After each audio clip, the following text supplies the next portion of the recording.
What's up, everybody? Rage Cage 20 here. We are back with another Mr. B story. The most feared girl in Mexico. Mature audiences only. I like the sound of that. Nothing more exciting than that right there. Mature audiences. Not more exciting than that. I like the sound. I can't imagine what this person would do to become the most feared person, or at least female, in Mexico. That is very interesting, very exciting. We are 2 away from the one I'm very excited to get to here, because I'm gonna call it right out the gate. I know exactly, at least I believe, I know exactly who in that photo is the person with the evil secret. I know it, and I have full proof explanation for how I know it. If that makes sense. Don't think it does. I know it. But we ain't there yet. We're gonna listen to Mr. B tell us about how this girl became the most feared girl in Mexico.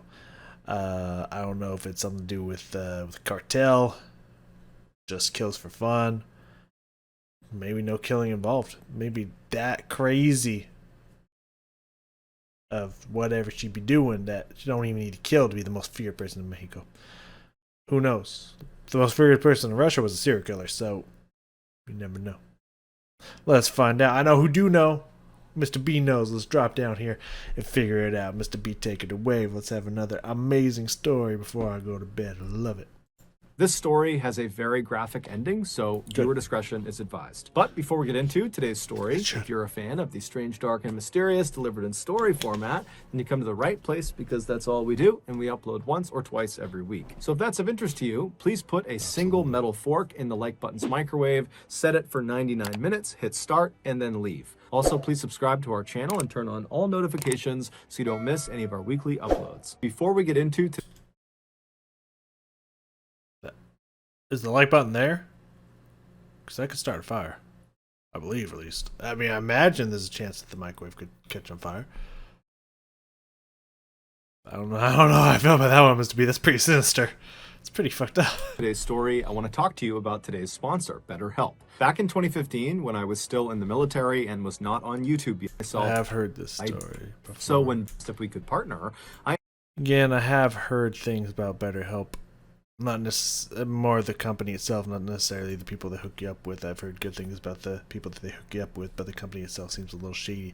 From what I've heard, though, I've never used them. I've never been a part of that, so I don't actually know if those are true or just speculations. You never know. I'm just saying, definitely if you need help, get help. But, like, be careful. They start throwing some shady shit at you. Feel free to be like, I'm just going to go find a therapist through other means. So, definitely get help out there. Don't be afraid to get help. But, be careful with sources that link you, external sources that link you up to the people that are going to help you. Just be careful. That's all I'm saying. This story.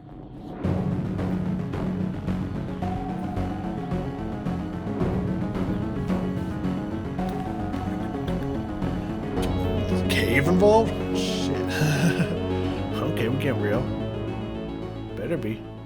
The Sierra Madre Oriental is a major mountain range that starts on the southern border of Texas and Mexico and cuts 700 miles south through the northeastern section of Mexico. About halfway down this mountain range on the eastern face lies a series of caves, and situated below these caves at the foot of the mountains are several small villages that are very isolated, and they're populated primarily with illiterate poor farmers. One night back in May of 1963, a 14-year-old boy named Sebastian Guerrero, who lived in one of these small isolated villages, decided to go for a walk up in the mountains, and he wanted to go explore the different caves. Now, this was something he did fairly regularly because there was a local rumor that there was actually hidden treasure in these different caves. Now, it's unclear if Sebastian literally believed that or if that was just kind of an excuse to go have a look around himself. But regardless, he headed out of his house and he began walking up the mountain towards these caves. The entrance to these caves were a couple hundred feet up the mountainside, side, and then each of the various entrances, which ranged in size from fairly small to enormous, were spread out a couple of miles in each direction. So Sebastian starts walking up the mountain towards the first entrance he can see. It's dark outside, he's got no flashlight, he's just walking up, and as he's walking, he notices off to his right, fairly far away from where he was, there was light coming out of one of the cave entrances. Yo, Johann Sebastian Bach, what you doing, bro? Like, so just in general, it's usually not a good idea to check out cave systems, especially if you're not like a professional, because you never know what kind of animals could be making that their home, or what kind of people could be making that their home. So if you see a light source coming from one, don't. My only advice for you is don't, especially without backup, especially if you're a teenager. And he had never recalled seeing light coming out of any of these caves. Nobody ever went in these caves, especially not at night. And so his interest was piqued, and he decided... Oh, it's night too? Bro, you're gonna die. He would kind of abandon his original plan to just kind of look around near his village, and he would actually walk all the way over to that lit up cave and see what was going on. So he turned right and began kind of walking uphill at an angle in the direction of this lit up cave. And so as he's walking, he's getting farther and farther away from the village where he lives, and he's starting to hear sounds coming out of this lit up cave entrance. It sounds like a person potentially, either they're laughing or they're screaming. He doesn't really know. He's thinking, maybe someone's having a party inside one of these caves. He has no idea. But after he gets maybe two or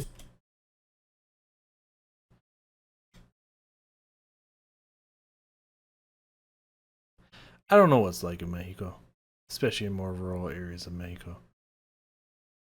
But here in America, if you're approaching a cave with signs of life in the middle of the night, and there's either hysterical laughing or insane screaming coming out of it, here in the US, we don't.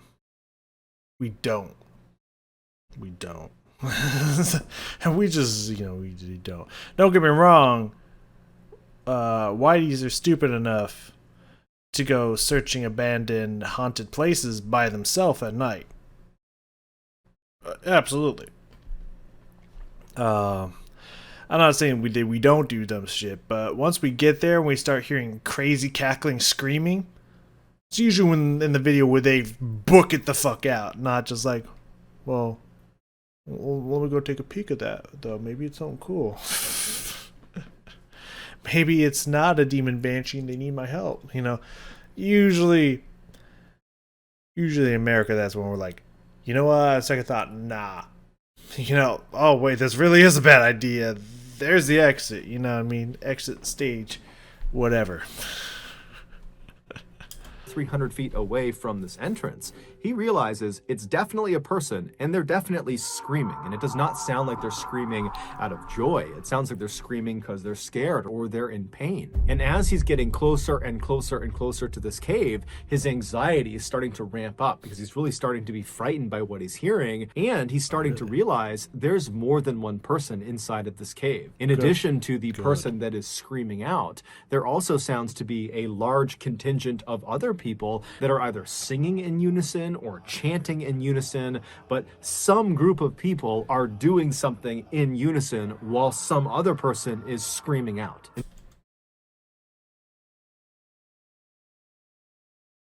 I mean, do I even have to say anything at this point? What is the first thing that pops into your guys' mind? Some kind of ritualistic sacrifice? Something like that. At what point do you think, this ain't worth? We'll find out as the story continues, I guess.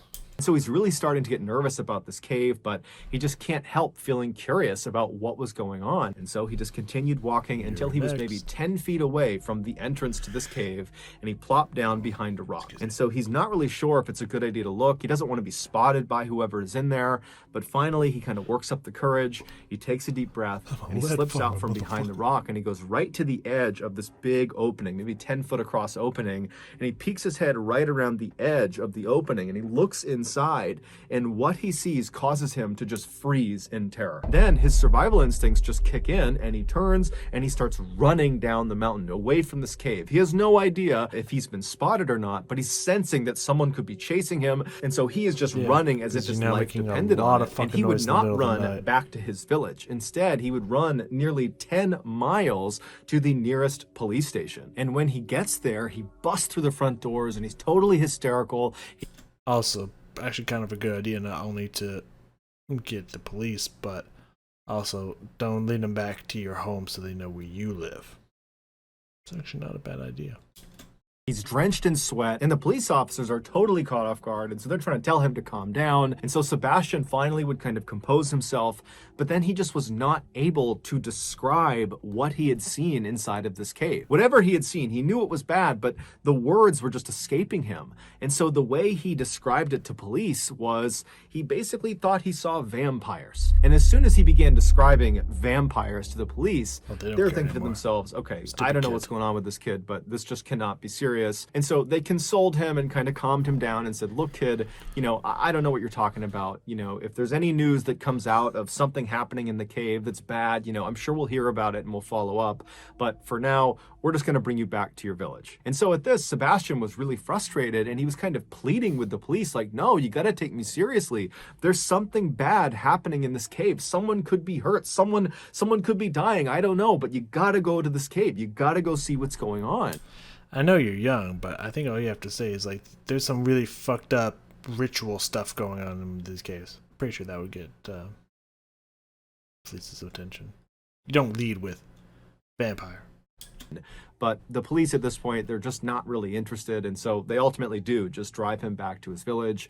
And so he goes back into his home. The police go back to their station, and everyone just kind of goes to bed for the night. The next day, when Sebastian wakes up, he just can't shake what he saw inside of that cave. And so he would once again run back to the police station. And when he got there, he began pleading with the police, like, you gotta go see what's inside of this cave. I'm telling you, there's something awful in there. And this time, one of the police officers, his name was Luis Martinez, he would say, okay, kid, bring me to this cave and I'll have a look around. And so Luis and Sebastian, who was very grateful, they left the police station, they hopped in a police car, and they took off. And then later on in the day, the other police officers, who were not really paying attention to this cave thing, they realized that Luis and the boy had not returned yet, and Luis had not checked in via his radio. And so at some point in the afternoon that day, the other officers began calling out to Luis. They began calling him on his radio and trying to figure out what's going on, but he wasn't responding. And so the police thought that was odd, but they thought, you know what, I'm sure he'll be back soon. There's got to be an explanation for this. But the rest of the day would go by without Luis reaching out to them, and he didn't return with the boy. And so by that evening, the other officers were genuinely concerned that, something... So I usually don't... I sometimes try to predict what's going on and whatnot, but I usually don't think this far ahead. But obviously the obvious route that's taking you down here, and he didn't say there's a big twist, he just said the end's graphic. The obvious route that's taking you down here is Ken police went there. They got snatched. They dead now. But it's very possible that there's a psych. The kid never went to there. He was already living amongst those people. He went and got the police and brought him there to be sacrificed. There's a possibility for that, but because it is very sus that it took until the kid saw some shit for his survival instincts to be like, I shouldn't be here, and then ran 10 miles straight to the police station. Very sus, very fishy. I think this kid's a recruiter. That's all I'm saying. bad had happened to their colleague. And so they tried calling Luis a few more times on the radio. It didn't work. And so the officers, they made their way over to Sebastian's village, and they found Sebastian's family, believing that, maybe the boy was back and he could give some insight into where Luis went. But when they talked to Sebastian's family, they would say, hey, he's not back yet either. And so both Sebastian and Luis at this point have not talked to anyone all day, and they are missing. And so the police at this point, they realize this is an emergency. They need to figure out where these two went. And so they were kind of understaffed. And so they contacted the Mexican army, and they explained, we're missing one of our colleagues. We're missing a child from this village. And so the Mexican army would actually send out a military unit to assist them in going and finding these two people. And so the unit, they show up later that night, and the police and the Mexican army, they head out to where this cave was. And when they saw what was inside the cave, it would shock the world. To understand what was found inside of this cave, we need to go back 6 months to December of 1962. Okay. That month, two brothers, Santos and Cayetano Hernandez, who made their living basically traveling around Mexico, stealing from people and swindling people. Okay, I gotta say, I don't know what, cultural names can differ from what we expect and what have you. Sebastian sounds very kind of like German European-y, but his last name is very Hispanic. And now we have Cayetano, something Japanese as fuck sounding. Of 1962. That month, two brothers, Santos and Cayetano Hernandez. Cayetano sounds, probably the way it's pronounced, because I don't think that would be the correct Spanish pronunciation. Wait, who's the feared girl? Cult leader? I don't know. Intriguing. Would sound more Hispanic, but the way it's being pronounced sounds very like Japanese, but the last name's very Spanish. So it's like, what's going on with these names here? Who made their living basically traveling around Mexico, stealing from people and swindling people. They decided they were going to pull off their biggest heist yet. They were going to rip off an entire town. Their plan was to go into a small, fairly isolated village that was populated primarily with poor and illiterate people, and they would go in there and they would convince the villagers that they, the brothers, were actually prophets of an exiled Incan god. And if these villagers did everything they said, they would make them rich. And so the village the brothers identified as their target was a place called La Yerba Buena, which was located right at the foot of the Sierra Madre Oriental, right below where that cave was that Luis and Sebastian went to investigate. And La Yerba Buena was exactly what the brothers were looking for. It was home to only about 20 families that were all very poor and illiterate, and they were very suggestible. And so right before the new year, the Hernandez brothers strolled into La Yerba Buena, and they put on this very dramatic show explaining how they were the prophets of the Incan god. And these two brothers, they were very charismatic and they were excellent salesmen. And so they really sold the lie. And these villagers, who were very vulnerable and cut off really from the rest of the world, they believed them. They thought this was their big break. They're going to be rich. We just have to do whatever they say. And so almost immediately, the villagers effectively became the Hernandez brothers' slaves. They would give them anything they wanted and do anything they wanted. But after a couple of months of this, some of the villagers started to be frustrated with the Hernandez brothers, the prophets, because it seemed like they were not really working towards making the villagers rich. Instead, it just seemed like they were horribly mistreating the villagers. And it just didn't feel like this was a relationship that was benefiting the villagers. And so when this sentiment began to kind of make its way around the 70-ish people who lived in La Yerba Buena, the brothers picked up on it, and they could have, at that point, just kind of abandoned their gig. At this point, they've robbed the town dry. There's nothing left for them to give to the brothers. But for whatever reason, the brothers decide instead to salvage their operation. And so the brothers, they leave the village and they go to a city that's relatively close by, and they recruit this young woman named Magdalena Solis. She was a prostitute. And okay. That's the picture of who supposedly is the most feared girl in Mexico, who apparently is a prostitute. Sounds about right.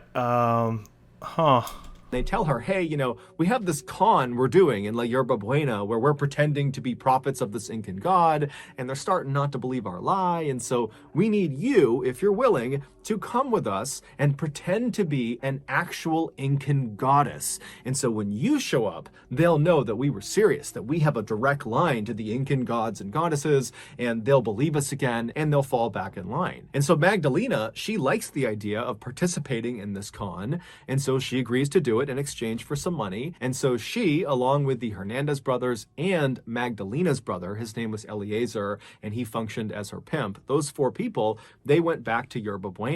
And when Her brother's a pimp. Pimping out your sister? I mean, money's tight. You gotta do what you gotta do, but like,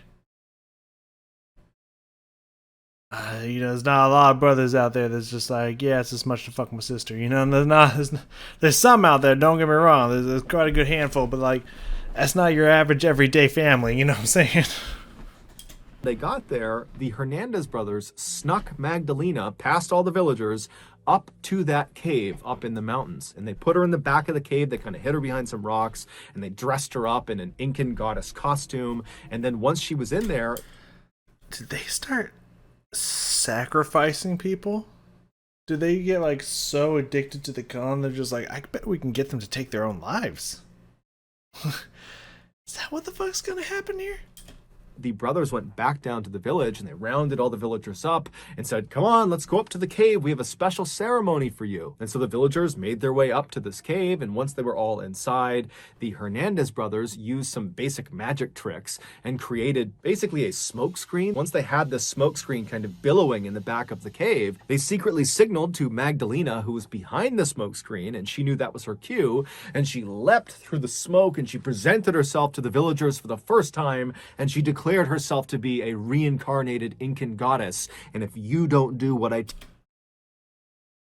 don't know that name. Tell you to do, I'm going to kill you. And so the message she was sending to the villagers was so intense. They completely believed that this was an Incan goddess, and therefore this was not a ruse. The brothers were not lying to them. This was all very real. There's a real goddess in front of us. And so they immediately fell right back in line. The plan worked exactly as the brothers wanted it to. However, there was an element of their plan they could not possibly have accounted for. Magdalena was actually fucking psychopathic. I bet. It really goes to show you, kind of on a smaller scale, but like, believe it or not, if you think it's just like, man, these people are gullible.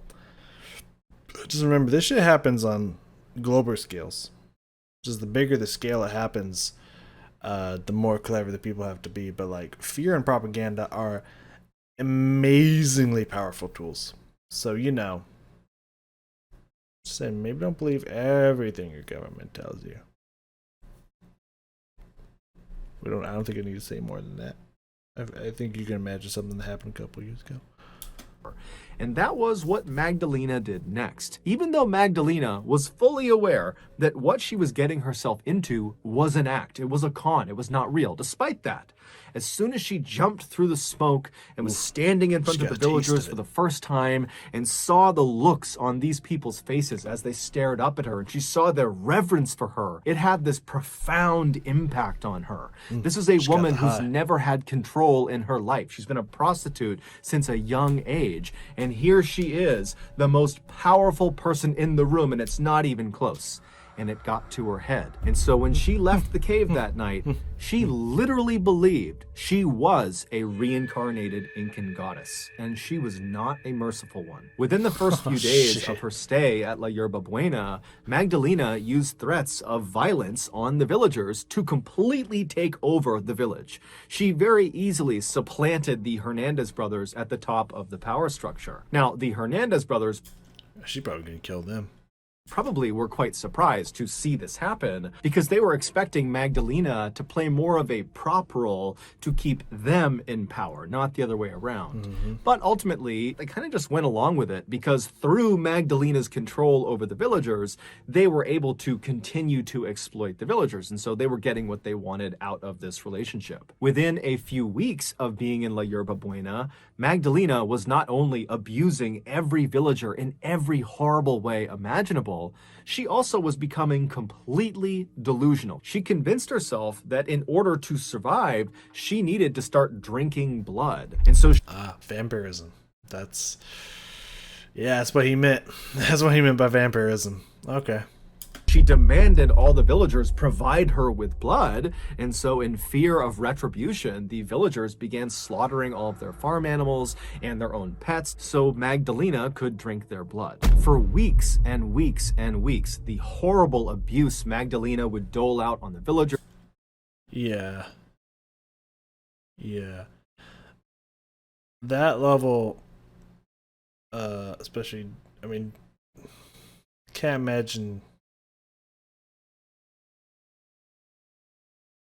It would depend on the health of the livestock, but I imagine that that could be very dangerous for your health in general.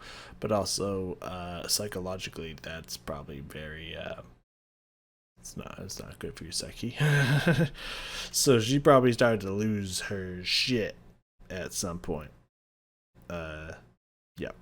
Would continue, and these blood rituals would continue. And then finally, sometime in April, two of the villagers decided, you know what? I've had enough. I don't believe Magdalena is actually an Incan goddess. I don't believe the Hernandez brothers are actually prophets. I think this is all a scam. And so they decided the way they would handle this is they were just going to flee the village.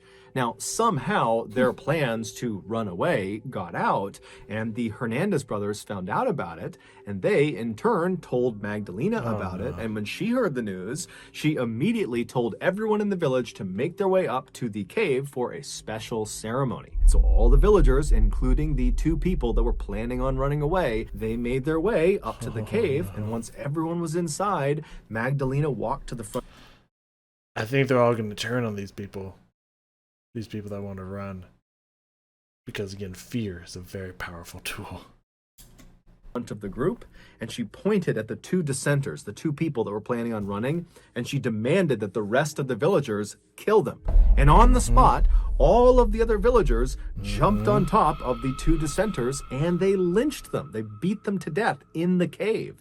And then after these two people have been killed, Magdalena orders their bodies be strung up on these two pikes she had set up in the back of the cave because she knew what she was going to be doing up in this cave. And so after these two bodies were strung up on these pikes, Magdalena grabs a chalice and she walks over to these two bodies and she presses the chalice up against their bodies where they're bleeding from, and she fills it up and then she drinks from the chalice.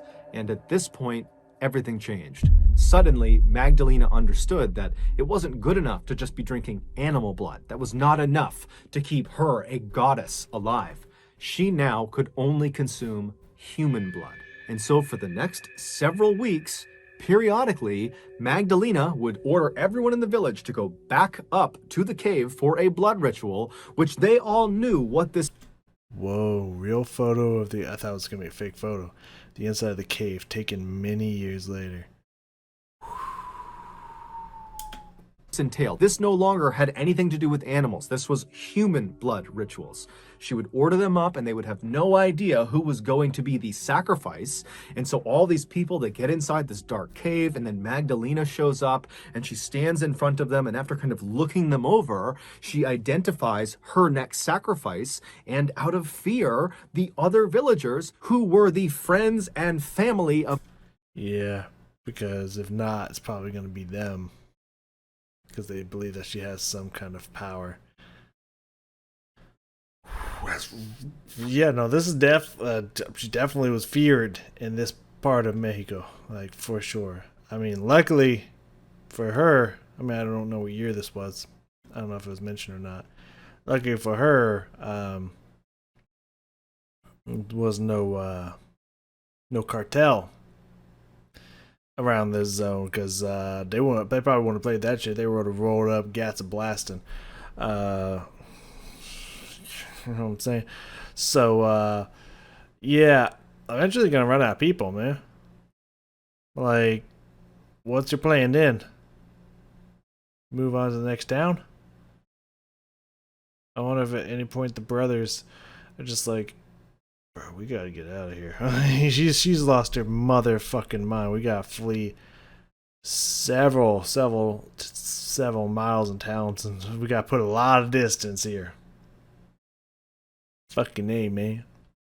The victim would launch themselves on top of the chosen sacrifice and lynch them in the cave. And then afterwards, their body would be strung up on one of the pikes, and Magdalena would walk over with her chalice. She would fill it with blood, and she would drink it. And so this would go on and on for several weeks. And one of the most distressing aspects of these human sacrifices is that as she did more and more and more of them, Magdalena got it in her head that beating the sacrifice to death before consuming their blood was spoiling the blood in some way. And so what she began doing was she would have the other villagers beat the sacrifice into submission, and then she would have the sacrifice strung up to one of the pikes while they were still alive, and then she would carve their heart out while they were alive, and then she would drink their blood. So in May of 1963, when Sebastian, the 14-year-old boy, when he poked his head around and looked into that cave, he watched one of these sacrifices having their heart cut out,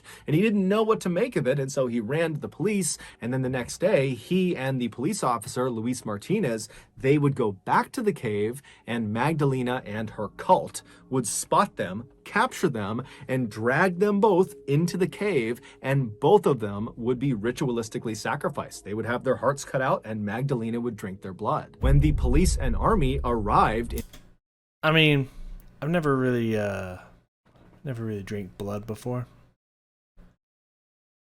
I can't imagine it tasting good, you know what I'm saying? Like, I mean, obviously, I think everyone at some point has tasted their own blood or something like that. You get a cut and you're like, you try to stop it from bleeding a little bit. I'm sure everyone's tasted their own blood at some point. I thought of someone else's blood. Just like fresh cut out their body. I mean, just other people, just blood in general, drinking blood in general just sounds disgusting, but someone else's blood, fresh cut out of their body and drinking it, like, I can't imagine that would taste good. You know what I'm saying? So this girl must have been, like, gone for this just to be, like, acceptable to her. To even just want to drink it. It's like, oh yeah, this tastes fine. Oh, I imagine the irony taste. in La Yerba Buena, it was a ghost town because all of the villagers had been ordered up to the cave where they had barricaded themselves inside with weapons because Magdalena probably knew there was going to be a big police response because one of their officers has gone missing out here. They're bound to be found out. And so when the police You think you can stop an army? and the army reached the cave, there's this big shootout with all of the villagers. And during the shootout, the majority of the villagers are killed. Of course. Also, the Hernandez brothers, they're also killed in the shootout. And then after the shootout stopped, They created and released a monster. Good. the police and the army would go into this cave and they would discover the pikes, the bloody pikes that are in the back of the cave with bits of human remains all over the ground. And then they would leave the cave and they would search the town and they would find the remains of Luis and Sebastian outside a particular shack. And then inside the shack was Magdalena and her brother Eliezer. They were still alive. They made them go to the cave and have a shootout with the police.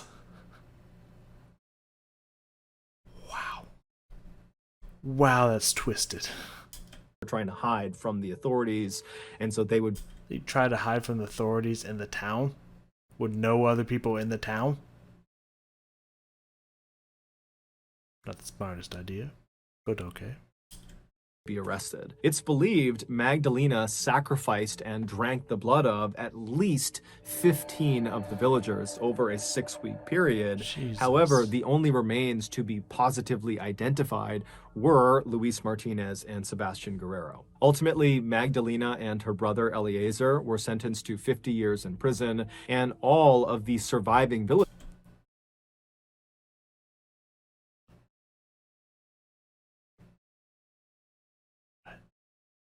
I understand you couldn't find all the remains of all the people, but you started a weird god cult. You sacrificed many people, destroyed an entire town, after robbing an entire town blind, you got them to shoot at the cops. You killed a cop. And potentially, probably not proven, but potentially killed 15 other people while drinking their blood. You got 50 years? Shit, sentence is light up in there in Mexico. God damn. Like, oh, you just sacrifice and drink the blood of an entire town? Like, about that 20, 30 years? Oh, that sounds about right. Alright, man. Shit wild up there. Down there in Mexico. Alright, shoot. Villagers who participated in these sacrifices or who participated in the shootout with police and the army, they were given 30 years in prison. Amazingly, none of the villagers ever testified against Magdalena or her brother. Yeah, the gods. Despite the fact they were almost certainly offered reduced sentences in exchange for their testimony. Clearly, they were more terrified of the Incan goddess than they were terrified of the prospect of 30 years in prison. Although the exact date of when I mean, they have nothing left. A lot of their friends and family got killed and sacrificed, and all their belongings are gone. Like, what else do you have left? Like, fuck it. I just don't want to piss off this god anymore. Just put me in jail. this happened is not known. Magdalena would eventually die behind bars. So that's going to do it, guys. If you got something out of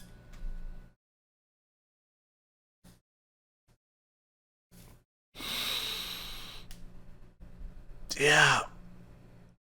Yeah, no, that God damn, man. That's some real serious shit, man. That's some real good fucked up shit right there. God, fucking damn, dude. This girl's pretty much been pushed around her whole life, forced to have sex with random individuals to help maybe her family, or just specifically her brother, survive. Her and her brother, I would imagine, survive.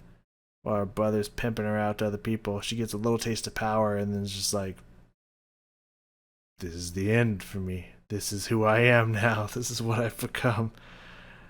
And just drinks gallons of blood, fucking up people left and right.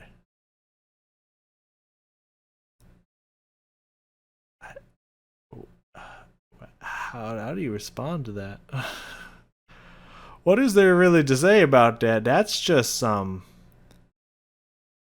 crazy shit. That's the what is it called? Like the movie or book slash movie.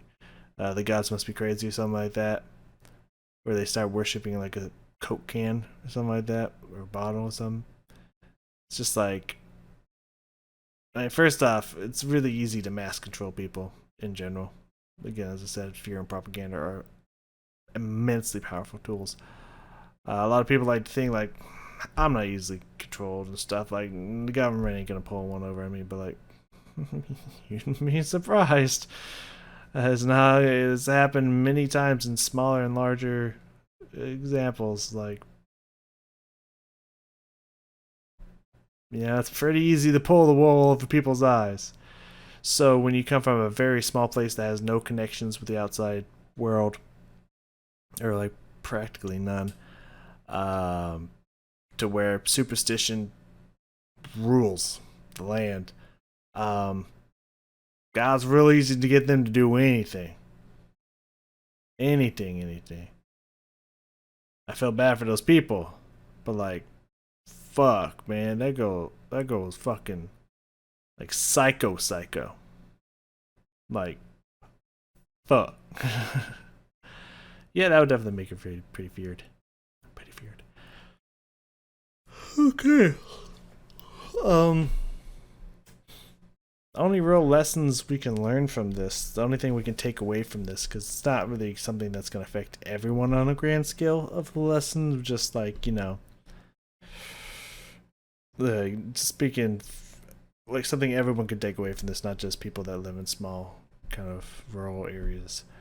Um, Something that everyone could take away is don't be afraid to question stuff before people take over, not after. You know what I'm saying? Don't be afraid to question stuff. Don't let people bully you around by fear and what they're showing you. Like, oh, this is a real thing that's happening, but if you do this, I'll help you. It will be all okay. Like, just don't give in to fear and propaganda. Question stuff before they create a hostile takeover.